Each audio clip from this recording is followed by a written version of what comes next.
We all have two eyes, but none of us has same vision.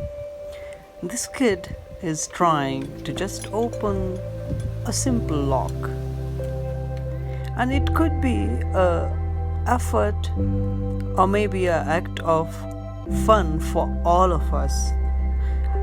And it need to be because this is a kid, and kids are always in a mode of playing.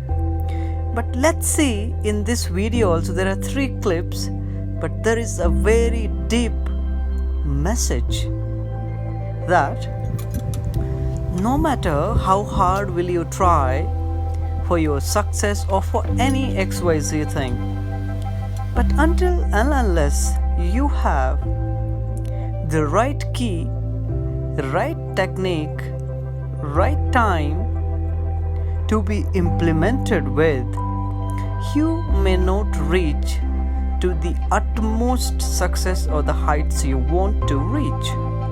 So let's see all the 3 different sections. The key was other way around. Now this time the key is on right stage. So that's the insight we all need to change. Thank you.